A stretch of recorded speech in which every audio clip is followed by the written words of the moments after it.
All right, XRP Army, as you guys can see, sorry for the delay there. I didn't realize it actually started, so that was probably an awkward 3 seconds of me just sitting here. But as you guys can see here on CoinMarketCap, XRP is leading the way right now. It's decoupling away from Bitcoin. We'll talk about what that means if you're not hip to some of the lingo.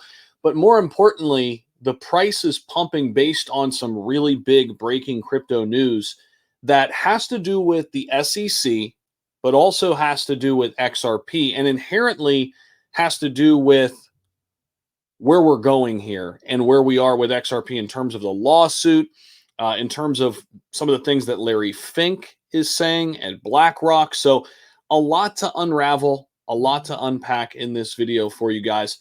And all I ask before we get started, go ahead and hit that like button so this thing jumps up in the old YouTube algorithm and more people see this video. And if you're not yet subscribed to the channel, I highly encourage you to do so because we are putting out videos every single day, both long form, short form, and we do go live quite a bit here on this channel as well. Real quick too, we are doing X Spaces Monday through Friday. We've created a brand around this. We've been doing them for about 2 weeks straight now, Monday through Friday at 9:30 a.m. Eastern. Usually they last about 2 hours, 9:30 a.m. Eastern to about 11:30 a.m. Eastern, and covering a wide range of topics. You're going to get crypto news, crypto alpha, basically anything and everything. And you're going to be part of an unbelievable community. My X account, formerly Twitter account, is linked down below in the description. Make sure you follow me there. We are dangerously close from getting to 100,000 people on X, and I'm super pumped that we're almost there. And I'm telling you guys, you're not gonna be disappointed. Tons of great value. The great thing is you don't just hear from me, you hear from a ton of other people with great things to share. We actually have some big XRP Army members who I've already learned a ton from already who come up and speak. But anyway, XRP is leading the way, up almost 6% today. It's starting to decouple or move against the grain, in other words, from Bitcoin a little bit. And there's definitely some reasons why. One of which is I think a lot of people are looking at where we are right now in our current system, right?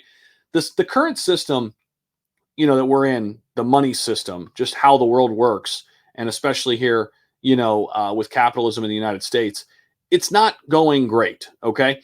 Now, we know that, in the United States, they fully got off the gold standard back in the early 70s. And when that happened, the money printers, they flipped a switch. They started printing money. And that's why we hear stories all the time, right? I'm sure you've heard this from, your grandfather or your uncle or your dad or somebody older than you telling you, man, do you know what $10 used to get us back in the day? And yeah, right? We've all heard that. And the reason why is the dollar's losing value due to inflation. See, something can't be worth a lot if you could just make more of it. What makes something valuable is scarcity, right? Having a finite supply where, supply and demand can actually happen. But we don't have that with the current fiat system. And as it slowly crumbles, the US dollar is still here, but it's not as strong as it used to be. And it'll probably be the last domino to fall. I mean, look at what we're seeing in other parts of the world. El Salvador has already made Bitcoin legal tender, right? And I don't think it stops there. So in a lot of countries, they're already looking at Bitcoin as kind of a restart. Hey, this new form of money that acts as digital gold, but also can be transactional, might be better than our current system, right? A lot of these places that have hit rock bottom already see it. There's a lot of rumors swirling that Argentina is soon going to follow in El Salvador's footsteps. Well, you might be asking, all right, Zach, that's cool. How does XRP fit into all of this? Well, XRP is essentially trying to build a better system than we currently have, which is the SWIFT banking system, right? The SWIFT system allows us to send cross-border payments right now, except it's really clunky, it's really outdated. And then you have the middlemen, right? The banks that hold your money, right? And basically do with it what they want until it gets to the other recipient. We don't need that. Like, we have blockchain technology now where peer-to-peer transactions can happen in lightning time, lightning speed. And XRP is right at the forefront. And Larry Fink has been speaking to this, basically saying, here's his quote, and this is the CEO of BlackRock, the largest asset manager in the world. No matter how much we tax, how much we cut or reduce the debt, it will not be enough. This is why building new infrastructure is critical. Now, Larry Fink at BlackRock, obviously they've switched their tune with Bitcoin. They've got Bitcoin ETFs right now, ton of inflows, super successful. We set an all-time high before the halving. That's never happened before. We're still waiting for retail to come back, but a lot of people know where Bitcoin's going. And then we have XRP, right, which has been in a lawsuit since December of 2020. And I think it hit home directly with the banks and stable coins and the dollar and all of these fiat systems. And they had to do something. So they stuck them in a lawsuit, and we'll figure it out later. They're still in that lawsuit. But a lot of people believe it's coming to a close. Now, recently, last July, we realized that XRP as a retail investment is not a security. That was a watershed breakthrough moment for XRP. But we're still waiting for the institutional side of the lawsuit to conclude. But when I hear things like this coming from Larry Fink, I have to think that it's going to be a matter of time until things change. Now, this breaking crypto news that I kind of referenced at the beginning of the video, hopefully you're still with us here. If you are and you haven't hit the like button, make sure you do that right now. This is big, okay? This was really, really big. David Hirsch, head of the crypto assets and cyber unit at the SEC, announced that he's leaving the agency after almost 9 years, okay? Now, Hirsch joined the SEC as a staff attorney in Fort Worth field office, had the opportunity to work on a variety of complex and challenging investigation during his tenure. Hirsch expressed particular pride in the historic work carried out by the crypto assets and cyber unit team he had the privilege of leading. The SEC right now, slowly but surely, are getting less control over the cryptocurrency market. If you guys haven't heard, there's a new bill that's already passed the House. It's going to the Senate. It's called the FIT 21 bill. And it's basically to relinquish some of the control from the SEC and give more power to the CFTC. And they handle what are commodities, right?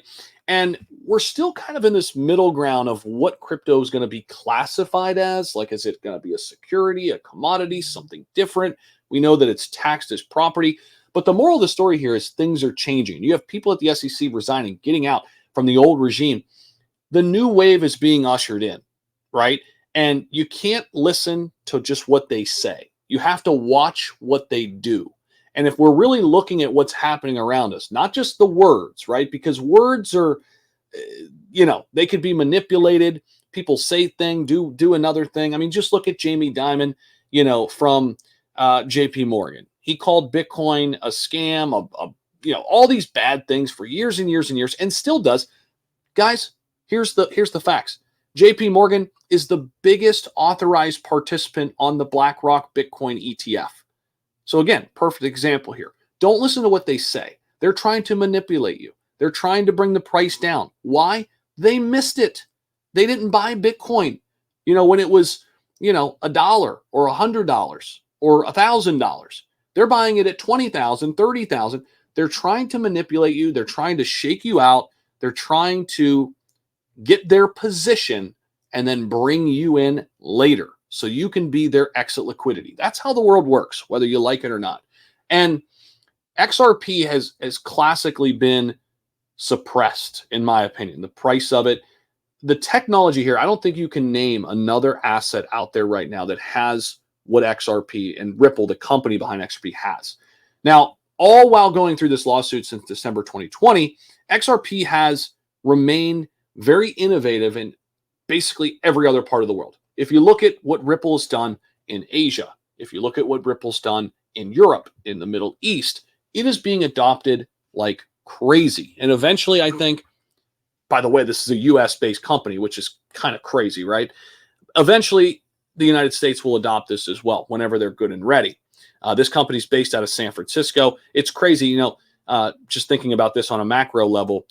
The United States has always been at the cutting edge of new technologies, right? So we have these eras that we went through, like the agricultural era, right? A lot of the great tech that was built out of there came out of the United States. Then we had the Industrial Revolution, right? The steel mills and the car manufacturers, United States, right there, right at the forefront. Then we had the information age, right? All this big tech boom and the internet. Oh my gosh, social media. All these top companies are US based companies. And now we have what I like to call the digital age and robotics age and automation. And it seems as if the United States losing ground on this because they're resisting change. And that's what humans do. Like we evolve, we change, we invent things. And in order for the United States to have that edge, they have to adopt this technology. It's taking them longer than I would like to see, but I think it is shifting. Things are changing. And slowly but surely, I think when we look at XRP, the writing is on the wall, in my humble opinion. I could be wrong here. I'm just a guy. I'm just a dude on YouTube speculating on crypto just like you, right? But this is my take. And in terms of XRP officially decoupling from Bitcoin, this is relatively short term, but I do think eventually we're going to see the effect of what Ripple has and what they've already built in terms of their system in order to send money cross borders at a much faster pace than and a much cheaper rate than the current Swift banking system. So that's kind of my rant. Hopefully you guys enjoyed the video. Don't forget to share it, like it, subscribe to the channel, and I appreciate you guys for watching. We'll see you in the next one. Peace out.